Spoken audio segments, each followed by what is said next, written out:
नमस्कार दोस्तों, stock market studies में फिर से एक बार आपको बहुत-बहुत स्वागत है। तो आज यहाँ पे मैं डिस्कशन करूँगा एक पीएससी कंपनीज़ के सब्सिडियरीज़ कंपनी के बारे में।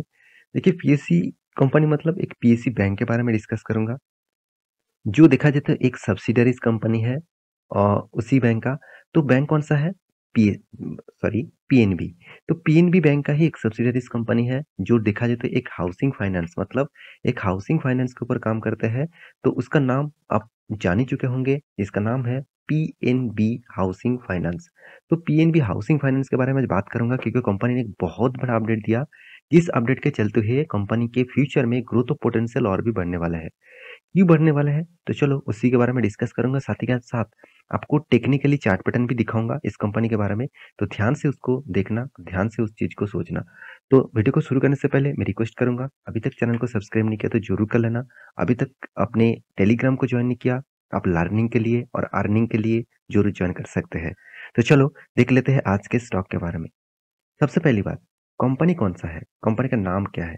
आपको मैं बता दूँ कंपनी का नाम है पीएनबी हाउसिंग फाइनेंस लिमिटेड। अगर इस सेक्टर का आप कॉम्पिटिटर देखेंगे, तो ध्यान से देखना इस सेक्टर के लीडर कौन है? एचडीएफसी। और उसको पीछे छोड़ना बहुत बड़ा काम करना पड़ेगा बाकी सारे कंपनीज़ को। क्योंकि देखिए, इस कंपनी का टोटल मार्केट कैप कितना है एचडीएफसी का? 4 लाख करीबन 90,000 करोड़ से भी ज़्यादा। तो पीएनबी हाउसिंग फाइनेंस का मार्केट कैप कितना है? करीबन-करीबन 8,900 करोड़ के आसपास, करीबन 9,000 के आसपास बोल सकते हैं। तो कितना छोटा कंपनी है, फिर भी छोटा कंपनी होने के नाते भी कंपनी जिस तरीके से काम कर रहा है, मेरे हिसाब से कंपनी खुद फ्यूचर में थोड़ा-सा ग्रोथ ऑफ पोटेंशियल लेके आ सकते हैं।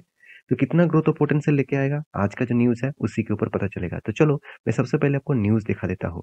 तो न्यूज़ दिखाने से पहले पिछले दिनों के चार्ट पैटर्न आप देखेंगे, देखिए इस मार्केट में कितने सारे एक शानदार एक रैली देखने को मिला। करीबन 3.5-4% का रैली था। तो अचानक इस तरीके से रैली होने के पीछे कोई ना कोई तो वजह होगा, कोई ना कोई तो कारण होगा।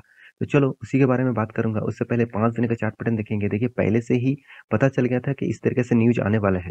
देखिए रिटेल पब्लिक को ये चीज़ बाद में पता चलता है। उससे 1-2 दिन पहले ही जो बड़े-बड़े एचएनआई जो होते हैं, बड़े-बड़े इंस्टीट्यूशन जो होते हैं, उसको पता चल जाता है क्योंकि उसको मैनेजमेंट के साथ कोलैबोरेट है। मैनेजमेंट क्या करने वाला है, कब क्या करने वाला है, वो उसको सब कुछ पता है। देखिए, मानता हूँ ये इनसाइडर ट्रेडर जैसे काम है, फिर भी इस तरीके से तो इंडिया में चलते रहते हैं। इनसाइडर ट्रेडर इंडिया में इलीगल नहीं है, अमेरिका में इलीगल है। अगर अमेरिका अमेरिका में इनसाइडर ट्रेडर करते जाकर आप पकड़े जाएँगे, तो आपको बहुत बड़ा पेनल्टी देना पड़ेगा। इंडिया में भी पेनल्टी देना पड़ता है, मगर ज़्यादा से ज़्यादा देखा जाए बहुत सारे चीज़ छूट जाता है। राकेश जी भी इस तरीके से पेनल्टी एक बार उनको भी मिला था इनसाइडर ट्रेडर के ऊपर। तो कंपनी ने कौन-सा ऐसा न्यूज़ पब्लिश किया, चलो उसके बारे में बात कर लेता हूँ।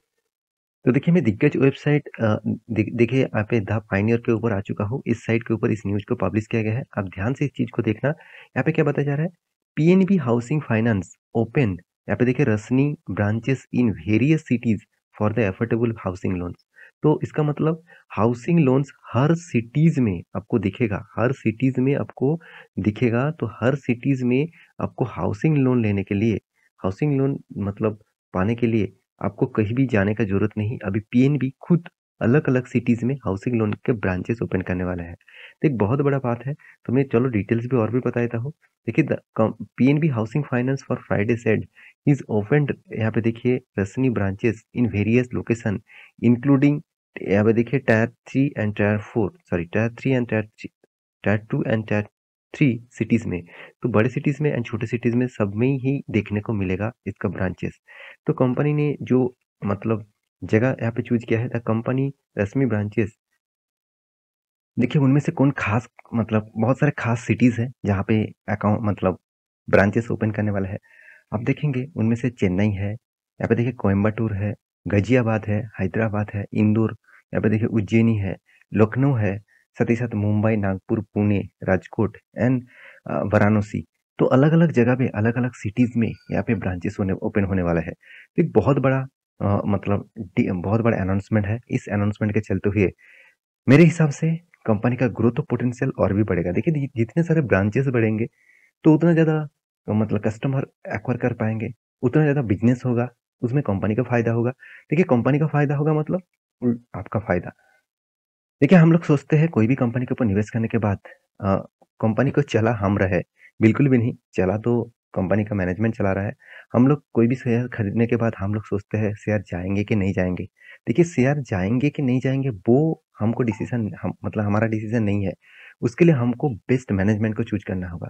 मैनेजमेंट अगर ठीक-ठाक है, वो खराब सा टाइम में भी अगर उसको मैनेज कर पाया, तो सोचना वो बेस्ट मैनेजमेंट टीम है, जो अच्छे टाइम में बहुत बड़ा बन सकता है।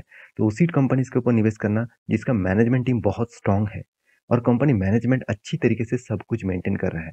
तो मेरे हिसाब से हाउसिंग फाइनेंस कंपनी कैसे है, उसको देखने के लिए आपको कंपनी का मैनेजमेंट टीम का कारोबार देखना पड़ेगा। तो उसके लिए देखिए, आप इस कंपनी को ध्यान से देखेंगे, तो इसका मैनेजमेंट टीम ने कैस किस तरीके से मेंटेन किया। पी रेशियो बहुत बेस्ट लेवल में देखने को मिला।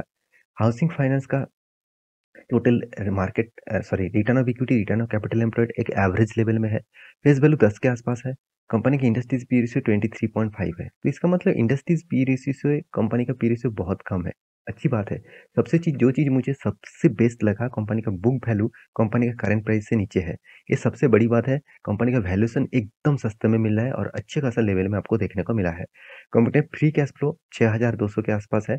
अच्छा खासा हाथ में कैश भी रखे हुए हैं। 8000 करोड़ का मार्केट कैप और 6000 में कंपनी का हाथ में कैश और साथ ही साथ कंपनी का देखिए एनुअल इनकम 800 करोड़ के आसपास है। और डेप्थ के बारे में बात करूँ तो 51,700 करोड़ का डेप्थ है। यहाँ पे डेप्थ थोड़ा-सा ज़्यादा है, करीबन 6% के आसपास, सॉरी 5% के आसपास। देखिए हाउसिंग फाइनेंस है, एचडीएफसी कंपनी जैसे हाउसिंग फाइनेंस कंपनी है, तो उसको तो लोन लेना ही पड़ेगा फाइनेंस देने के लिए। देखिए, अगर उसके पास पैसा नहीं रहेगा तो वो दूसरों को घर बनाने के लिए लोन कहाँ से देंगे? तो ये भी तो आपको सोचना पड़ेगा। तो कंपनी का सेल्स ग्रोथ उतना खास नहीं है, नेगेटिव में है, प्रॉफिट ग्रोथ पॉजिटिव में है। तो कंपनी की सबसे बड़ी बात कंपनी का जो मार्केट कैप टू सेल्स है, वो भी ठीक-ठाक है। अभी कंपनी का प्रॉफिट एंड लॉस के बारे में बात करूँ तो कंपनी कंटिन्यूअसली प्रॉफिट को मेंटेन कर रहा है। यही मैनेजमेंट मुझे इसीलिए मैनेजमेंट को बहुत स्ट्रॉन्ग लगा क्योंकि देखिए कंपनी का प्रॉफिट करना और प्रॉफिट को ग्रोथ कराना दो अलग-अलग बात होते हैं। यहाँ पे बहुत ज़्यादा पोटेंशियल है, यहाँ पे भी पोटेंशियल है मगर उतना ज़्यादा नहीं है। क्योंकि यहाँ पे ग्रोइंग मोड में जाना मतलब आपका शेयर का प्राइस भी ग्रोइंग मोड पे ज़रूर जाएगा। तो कंपनी आपको रिटर्न उतना शायद अभी खास नहीं दिया है, फ्यूचर में शायद ज़्यादा खास देने वाले हैं। क्योंकि देखिए कंपनी इतना ब्रांच बनाएँगे तो कंपनी का सेल्स बढ़ेगा, कंपनी का प्रॉफिट अर्निंग बढ़ेगा, तो लोग इन्वेस्टर भी इन्वेस्ट करेंगे, तभी इस कंपनी का ग्रोथ होने वाला है। अभी इस कंपनी के ऊपर हमें आपको इंस्टीट्यूशन के बारे में बात करूँ देखिए प्रोमोटर, एफआईएस, डीआईएस हर कोई इस कंपनी के ऊपर निवेश करके रखे हैं। सबसे ज़्यादा पब्लिक ने निवेश करके रखा 40% के आसपास। उससे आगे देखिए प्रोमोटर के पास है 32, एफआईएस के पास 23 एंड पब्लिक के पास सॉरी डीएस के पास 3.28% के आसपास। तो ओवरऑल बात करूँ, हर डेटा यहाँ पे देखने को मिला। अभी चार्ट पैटर्न के बारे में बात करूँ, देखिए चार्ट पैटर्न कुछ अलग बता रहा है। 2017 में कंपनी का जो हाई हुआ था, करीबन-करीबन ₹1718 के आसपास। वहाँ से देखिए कंपनी लोअर हाई बनाते गए और कोविड के सिचुएशन में इसका प्राइस आ गया था करीबन-करीबन ₹170 के आसपास। वहाँ से कंपनी देखिए किस तरीके से रिवैम्प किया। मैं आपको हमेशा बोलता हूँ, कभी भी कोई भी बड़ा कैंडल से ब्रेकआउट हुआ, तो प्लीज़ एंटर मत होइए। आप कहेंगे सर क्यों? क्योंकि देखिए बड़ा कैंडल जब होता है ना तो उसके बाद प्रॉफिट बुकिंग शुरू हो जाता है। प्रॉफिट बुकिंग मतलब लोग जब बाय करके रखे हैं वो तो सेल करेंगे ही। तो यहाँ से जब सेल आउट हो रहा है तो स्टॉक में गिरावट हो गया। तो देखिए यहाँ से अगर रीबैक हो रहा है तो सोचना इस लेवल का अगर तोड़ता है तो एक बहुत बड़ा रैली फिर से आपको देखने को मिल सकता है। तो आप अपॉर्च्युनिटी ढूँढिए कंपनीज़ के ऊपर, स्टॉक के ऊपर और इस तरीके से लर्निंग के लिए मेरे वीडियो देखते रहिए, चैनल को सब्सक्राइब भी करिए। तो दोस्त को इस तरीके से सपोर्ट करने के लिए बहुत-बहुत धन्यवाद और मिलते हैं इसी तरीके से नेक्स्ट टॉक लेके, तब तक के लिए आप अच्छे से रहिए, अपने ख्याल रखिए। Bye bye.